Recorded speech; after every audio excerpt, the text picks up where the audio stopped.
미나상 건니치와. 여러분 안녕하세요. 김규리입니다. 제가 지난 시간에 복습이 중요하다고 했던 거 기억나세요? 그리고 항상 단어는 힘이라고 했던 것도요. 사실 계속해서 새로운 표현을 배우다 보면 예전에 배웠던 것들을 잊어버리게 되어서 쉬운 표현도 일본어로 잘 못하게 되죠. 또 어렵게 느껴지는 긴 문장들도 자세히 보면 전에 배웠던 기본 문형에 단어만 좀 어려워진 것에 불과한 경우가 많고요. 자, 그래서 오늘부터 5세트 동안 부정 표현을 여러분들에게 가르쳐 드릴 건데요. 아마 한 번쯤은 보셨을 표현들이 많을 거예요. 그러니까 기억을 되살리시면서 저와 함께 한번 힘내서 들어보세요. 자, 그럼 오늘 강의 시작합니다. 오늘은 정중한 부정을 나타내는 표현을 공부하겠습니다. 그리고 오늘 배울 단어는 츠샤, 간단, 히토고토, 조격구, 미나사마, 오코르입니다. 오늘은 정말로 다양한 단어들이 많이 나왔네요. 그럼 어떤 뜻인지 차근차근 알아볼까요? 먼저 츠샤입니다. 츠샤는 주사라는 뜻인데요. 자, 앞에 주자가 츠라고 장음이 되는 거 요거 주의해 주세요. 즈기, 간단. 간단은 간단이라는 뜻이에요. 한국어와 발음이 좀 비슷하죠? 즈기, 히토고토. 히토고토는 한마디라는 뜻인데요. 자, 여러분, 히토고토에서 코에는 타금이 없는 거 요것도 발음할 때 주의해 주시기 바랍니다. 즈기, 조격구. 조격구는 승객이라는 뜻입니다. 즈기, 미나사마. 미나사마는 여러분이라는 뜻이 됩니다. 즈기, 오코르. 오코르는 발생하다, 일어나다 라는 뜻의 동사입니다. 즐거운 한자 시간. 이번에는 어떤 한자를 배울지 궁금하시죠? 오늘은 물될 주자와 쏠 사자입니다. 어떻게 쓰는지 형태도 잘 보면서 들어주세요. 먼저 물될 주자입니다. 물될 주자는 음으로 읽을 때는 추라고 읽어요. 장음이죠? 그래서 주목이라는 단어는 추목구라고 읽고 주문이라는 단어는 추목이라고 있습니다. 자, 그리고 훈으로 읽을 때는요. 두 가지를 익히는데요. 먼저 소소구라고 있습니다. 소소구는 붓다라는 뜻의 동사입니다. 그래서 미즈오 소소구 하면 물을 붓다라는 뜻이 되고요. 자, 그리고 또 하나 사스라고 되어 있는데요. 사스는 부어 넣다라는 뜻의 동사입니다. 그래서 미즈오 사스 하면 물을 부어 넣다라는 뜻이 됩니다. 다음은 쏠 사자입니다. 쏠 사자는 음으로 읽을 때는 샤라고 읽어요. 그래서 주사라는 단어는 츠샤라고 있고요. 사격이라는 단어는 샤게끼라고 있습니다. 자, 그리고 훈으로 읽을 때는요. 두 가지를 익히는데요. 먼저 이르라고 있습니다. 자, 이르는 쏘다라는 뜻의 동사예요. 그래서 야오이르 하면 화살을 쏘다라는 뜻이 됩니다. 자, 그리고 또 하나 사스라고 되어 있는데요. 사스는 비치다라는 뜻입니다.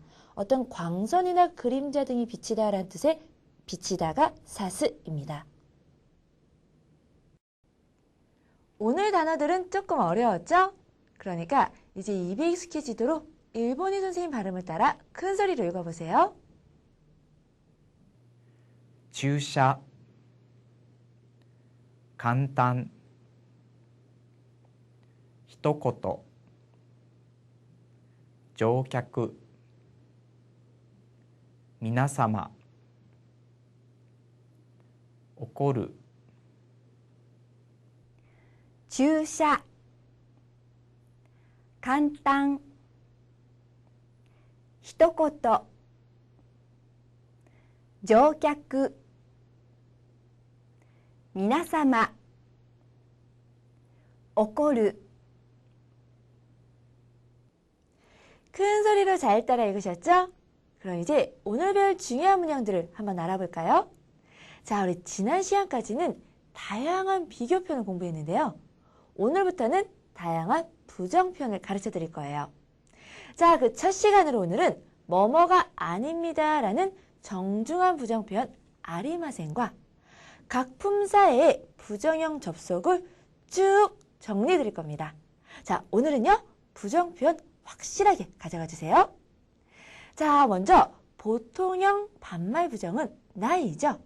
그리고 나이의 정중형은 아리마센이고요. 자, 그럼 각 품사에 어떻게 접속되는지 한번 알아볼까요? 자, 먼저 명사의 보통형 부정은 네와 나이이죠. 자, 그럼 정중형 부정은요, 네와 아리마센이었어요. 자, 그럼 이형용사의 보통형 부정은 그렇죠. 이를 구로 바꾸고 나이를 붙여서 쿠나이였었죠. 자, 그럼 정중형은요, 그렇죠. 쿠 아리마센이었습니다. 자, 그리고 나형용사의 보통형 부정은 자, 다를 떼고 네와 나이라고 했었어요. 자, 그리고 정중형은 네와 아리마센이었고요. 자, 그럼 동사는 어떻게 될까요? 자, 동사의 보통형 부정은 나이를 붙이는데 먼저 1그룹은 우단을 아단으로 바꾸고 나이, 그리고 2그룹은 르를 떼고 나이를 붙였었죠? 그럼 정중형 마생은 어떻게 접속이 되었을까요? 1그룹은 우단을 2단으로 바꾸고 마생, 2그룹은 르를 떼고 마생을 붙였었죠? 자, 이제 기억이 나시죠? 그럼 예문으로 연습해 볼까요? 걱정하실 필요 없습니다. 자, 걱정하실 필요 없습니다 라는 정중한 말은 걱정, 심빠이 앞에 존경을 나타내는 고를 붙이고 필요하다 이루의 정중한 부정 이리마생을 붙여서요. 고심빠이 이리마생, 고심빠이 이리마생이라고 표현하시면 돼요. 어렵지 않죠? 자, 그럼 이번에는 여러분이 한번 만들어 보세요. 이 귤은 전혀 달지 않습니다. 달다는 아마이, 이 형용사의 부정은 쿠 아리마센이니까 그렇죠. 고노미깡와 젠젠 아마쿠 아리마센, 고노미깡와 젠젠 아마쿠 아리마센 이라고 하면 되겠죠? 자, 그럼 다시 한번 정리해 볼까요? 정중한 부정을 나타내는 표현은 아리마센입니다. 접속은 명사는 네와 아리마센, 이 형용사는 쿠 아리마센, 나 형용사는 네와 아리마센, 그리고 동사는 1그룹은 우단을 2단으로, 2그룹은 르를 떼고 마생을 붙입니다. 자, 다음 표현은 관용 표현인데요. 매니미에따입니다. 직역하면 눈에 보였다이죠? 근데 관용적으로는 뻔한, 뻔히 보이는 이라는 뜻이에요. 느낌이 딱 오시죠? 자, 그러니까 이렇게 관용적으로 쓰이는 표현은 하나로 외워주세요. 자, 그리고 여러분, 매니미에따는 뻔한이라고 명사를 수식할 때는 따형 그대로 명사를 수식해주는데 마지막 수로로 쓰일 때는요, 매니미에따가 아니라 떼이르의 형태로 매니미에떼이르라는 형태로 쓰이는 거 주의해주세요. 자, 그럼 십바이와 매니미에떼 있다, 십바이와 매니미에떼 있다는 어떻게 해석될까요? 그렇죠. 실패할 것은 뻔히 보이는 것이었다 라고 해석하면 되겠죠? 자, 이렇게 뻔한, 뻔히 보이는은 매니미에따입니다. 자, 이제 지금 배운 중요한 문장들이 입에서 슬슬 나오게 일본인 선생님에 따라 큰 소리로 읽어보세요. ご心配いりません。このみかんは全然甘くありません。ご心配いりません。このみかんは全然甘くありません。 입에 좀 익숙해지셨나요? 그럼 이제 오늘은 우리의 초상이 어떤 흥미로운 이야기를 들려주는지 귀 기울여 보세요.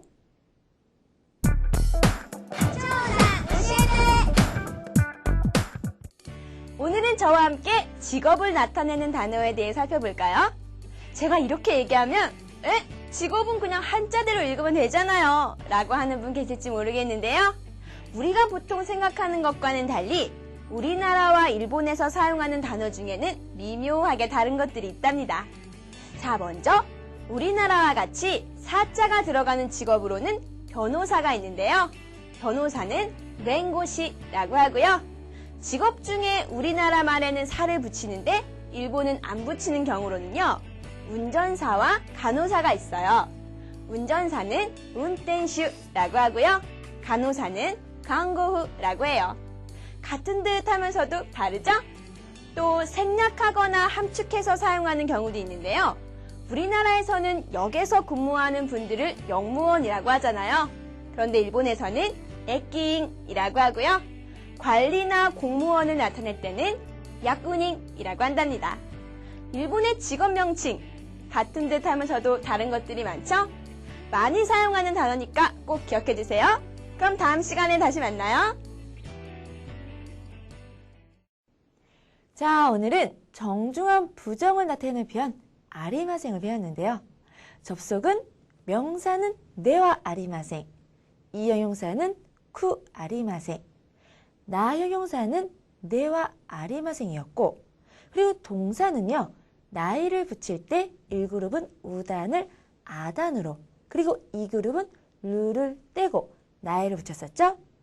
자, 그리고 마생을 붙일 때는 1그룹은 우단을 2단으로 바꾸고, 그리고 2그룹은 르를 떼고 마생을 붙였었어요. 그래서 걱정하실 필요 없습니다 라는 말은 그렇죠. 고심빠이 이리마생 이라고 했습니다. 자, 그리고 뻔히 보이는 이란 뜻의 관용 표현 매니 미에따도 함께 살펴보았죠. 자, 정중한 부정 표현은 이미 배운 것이지만요. 기본 중에 기본이 되는 중요한 뼈대니까 오늘 다시 한번 각 품사에 아리마생을 붙여서 연습해 보시기 바래요. 아셨죠? では皆さん、今日もお疲れ様でした。また会いましょう。